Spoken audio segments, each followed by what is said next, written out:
El capo más nombrado de Colombia murió como había vivido, rodeado de violencia, dudas y misterio. Cuando Pablo Escobar dejó de respirar, la ciudad contuvo la respiración.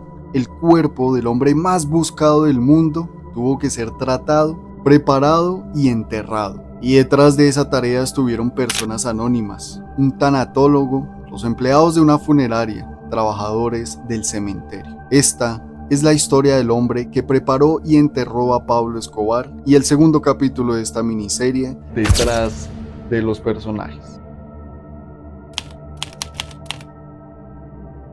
Para contar la historia del enterramiento hay que entender primero cómo fue el final. Pablo Emilio Escobar Gaviria terminó siendo abatido en Medellín tras años al frente del cartel de Medellín, responsable de una violencia masiva que estremeció a Colombia durante las décadas de 1980 y comienzo de los 90. La operación que lo localizó y dio por terminado su reinado fue el desenlace de meses de búsqueda por parte de la fuerza pública, apoyada por inteligencia nacional e internacional. Su muerte ocurrió cuando las instituciones lograron cercarlo y se produjo un enfrentamiento en el que Escobar recibió heridas mortales. Su caída marcó el fin de una de las etapas más oscuras del país. Escobar había construido una red criminal que mezclaba el narcotráfico, la corrupción política, los atentados y los secuestros. Fue responsable de la guerra contra el Estado colombiano, bombas en ciudades, asesinatos de jueces, policías, periodistas y candidatos presidenciales. Su poder llegó a tal punto que durante años desafió abiertamente al gobierno, incluso desde la cárcel que él mismo mandó construir, la catedral en Envigado. Con su muerte, el país no encontró paz inmediata. Lo que siguió fue una sensación de alivio mezclada con miedo. Las estructuras del cartel comenzaron a fragmentarse poco a poco, pero la violencia no desapareció del todo. Sin embargo, algo cambió. La figura que durante años fue el símbolo del poder ilegal más grande de Colombia se convirtió de inmediato en una historia que Medellín y el país entero querían enterrar.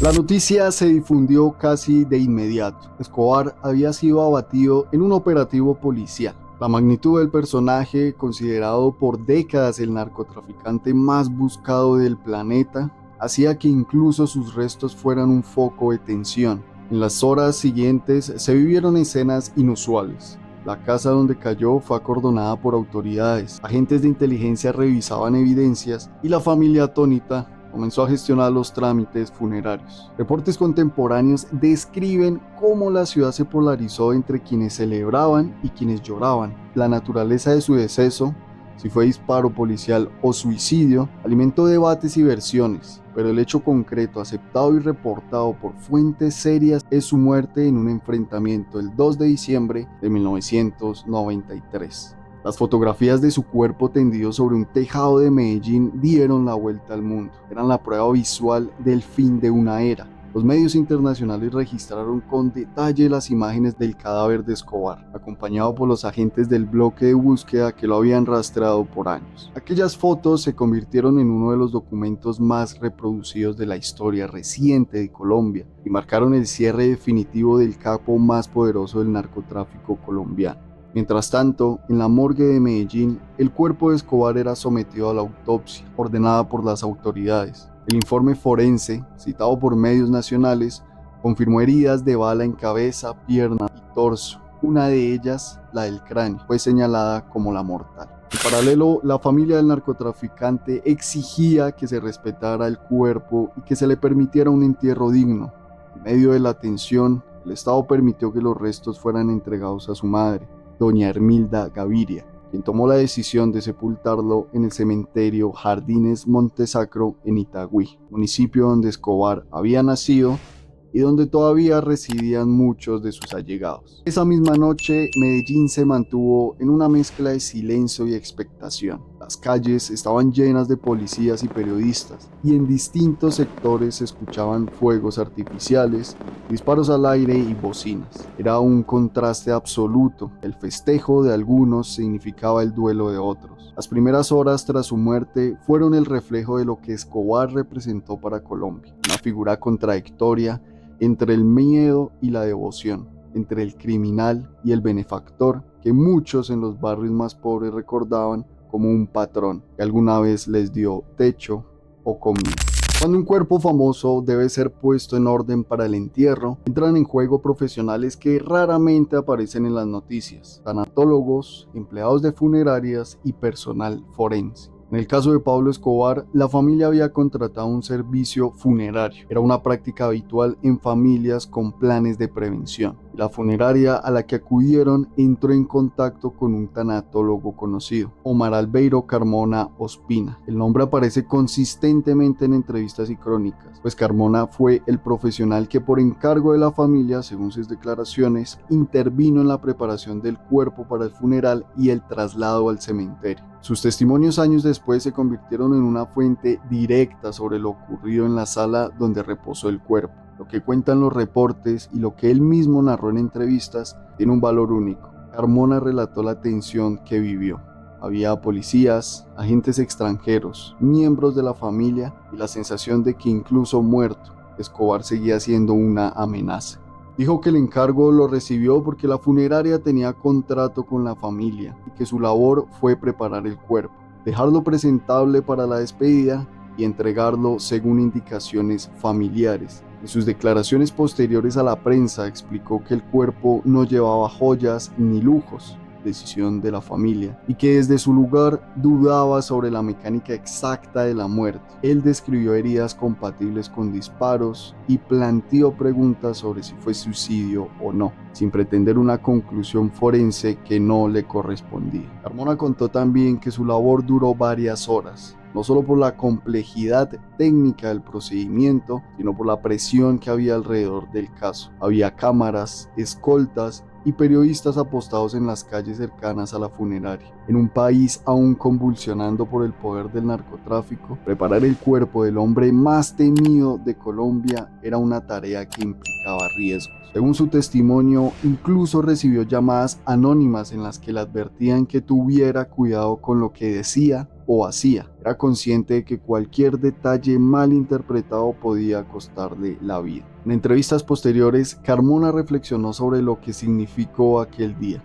Aseguró que más allá del miedo, sintió que estaba cumpliendo con un deber humano: preparar un cuerpo para su descanso final sin importar quién hubiera sido en vida. Dijo que trató a Escobar como a cualquier otro difunto, con respeto por el cuerpo y distancia emocional por la historia que lo acompañaba. Años después, ese recuerdo lo seguiría marcando. Él mismo reconoció que desde entonces la gente lo recordaba no por su trabajo cotidiano, sino por haber tenido entre sus manos el cadáver de uno de los hombres más poderosos y más odiados del país. Quiero aclarar que las versiones sobre detalles balísticos o forenses tienen múltiples interpretaciones. Las conclusiones definitivas sobre si fue disparo policial o suicidio siguen siendo un objeto de debate entre investigadores y familiares.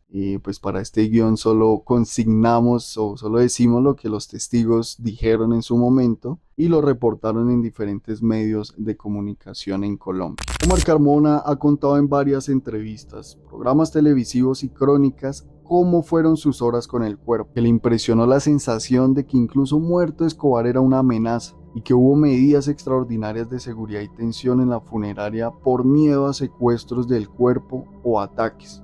Carmona también ha recordado el ambiente, vigilantes privados y presencia de fuerzas públicas, miedo real por represalias y la exigencia de la familia de proceder con la mayor discreción posible. Esas tensiones marcaron el funeral desde el principio. En declaraciones publicadas por Semana y El Tiempo, Carmona relató que durante el proceso el silencio era absoluto. Nadie hablaba de política ni de narcotráfico. Era como si el tiempo se hubiera detenido. Incluso mencionó que algunos empleados de la funeraria se negaron rotundamente a participar en el procedimiento por miedo a posibles represalias de enemigos o simpatizantes del capo. Esa atmósfera de incertidumbre lo acompañó durante todo el día. Carmona aseguró también que pasó la noche entera junto al cuerpo, velando porque nada ocurriera. A la mañana siguiente, supervisó personalmente el traslado al cementerio Montesacro, cumpliendo las instrucciones de la familia Gaviria Berrío. Años después,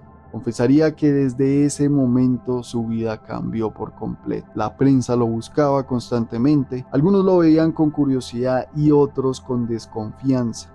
Él insistía en que su trabajo no fue más que eso, un servicio funerario, pero el peso simbólico de haber sido el último en tocar el cuerpo de Pablo Escobar lo convirtió sin quererlo en parte de una historia que el país nunca ha podido olvidar. Las crónicas y registros de prensa de la época confirman que la familia Escobar tenía planes exequiales adquiridos y que el cuerpo fue sepultado en ese camposanto donde reposan también otros miembros de su familia. Los reportes de prensa describen un cortejo numeroso y la asistencia masiva de seguidores, vecinos y curiosos. Algunos hablan de miles de asistentes, pero la cobertura contemporánea también registró preocupaciones de seguridad, vigilantes privados y presencia militar y policial en el cementerio para evitar alteraciones y homenajes que pudieran desbordarse. El Tiempo, en sus crónicas de entonces, reportó guardias y soldados custodiando el lugar. El ataúd fue enterrado sin ostentación. Según testimonios de Carmona y de la familia, Escobar fue sepultado con ropas sencillas, sin joyas, decisión que la familia declaró respetar. La tumba con el tiempo se volvió foco de peregrinaciones, ofrendas y controversia.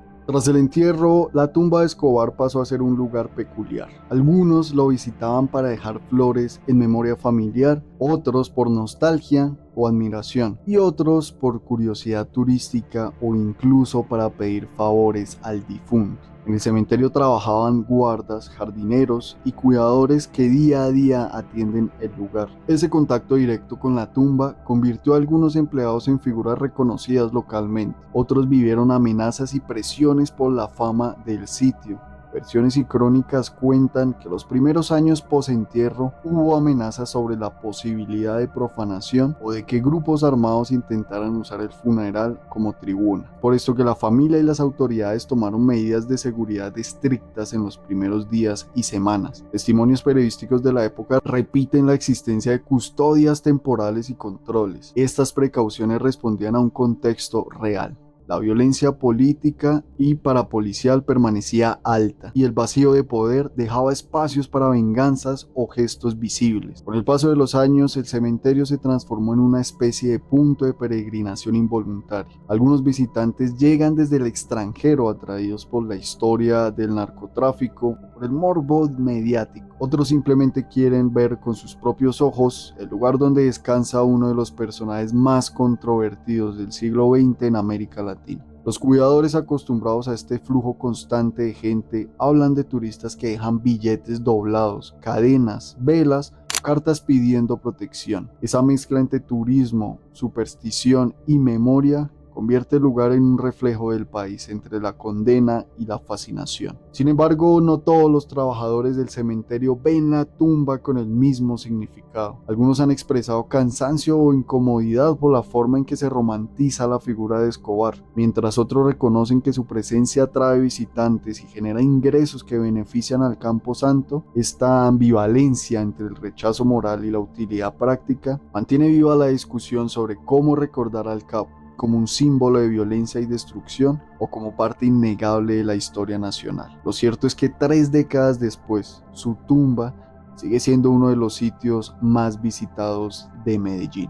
Años después hubo movimientos de la familia sobre las sepulturas. En 2006, la prensa documentó una exhumación en la que miembros de la familia Escobar y personal autorizado retiraron restos para realizar comprobaciones de identidad y recoger muestras. Crónicas contemporáneas narran cómo un sepulturero y personal del cementerio extrajeron piezas para análisis de ADN, lo que abrió otra etapa en la relación de la familia con la tumba y sus rituales. La exhumación y el manejo posterior subrayaron que más allá de la leyenda, la tumba es también un lugar administrativo y forense. Tiene actas, solicitudes y procedimientos que marcan cuando una tumba puede abrirse y quién autoriza esas acciones. Los medios cubrieron el evento porque la familia quería aclarar preguntas pendientes sobre circunstancias y para conservar recuerdos o realizar análisis. El proceso no solo generó interés mediático, sino también una oleada de especulaciones. Algunos interpretaron la exhumación como un intento de verificar definitivamente si el cuerpo enterrado era el de Escobar, pues en los años 90 circularon diferentes versiones que afirmaban que el capo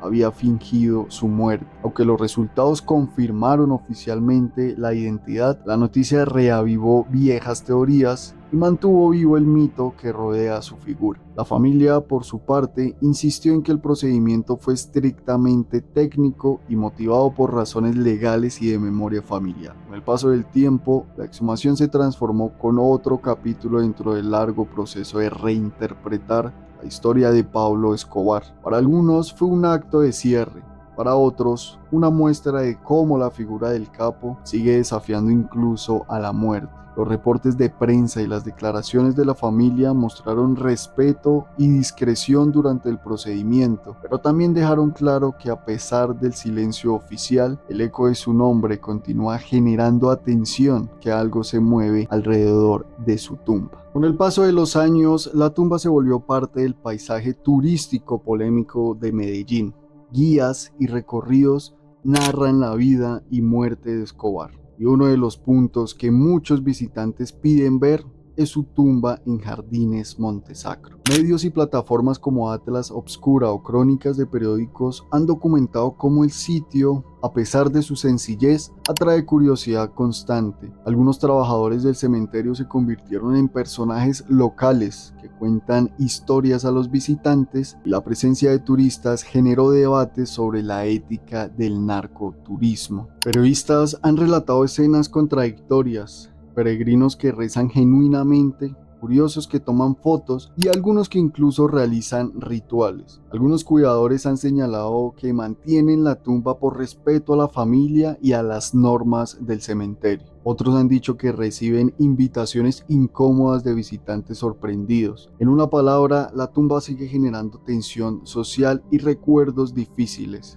En varias crónicas, como las publicadas por BBC Mundo y El Espectador, se describe cómo el cementerio se ha convertido en una parada habitual dentro de recorridos turísticos que también incluyen la casa donde murió Escobar o el edificio Mónaco, hoy demolido. Algunos guías turísticos aseguran que los visitantes extranjeros, sobre todo europeos y norteamericanos, buscan entender cómo un solo hombre llegó a marcar tanto la historia de un país. Sin embargo, otros habitantes de Medellín critican estos recorridos porque sienten que glorifican indirectamente al narcotráfico o analizan una tragedia nacional. El cuidador del cementerio ha explicado en entrevistas que la familia Escobar mantiene la tumba limpia y decorada, especialmente en fechas conmemorativas. Aún así, el flujo constante de visitantes obliga a la administración a reforzar la seguridad y el control. En algunos momentos se ha planteado incluso limitar el acceso o prohibir fotografías dentro del camposanto, precisamente para evitar la explotación turística del lugar.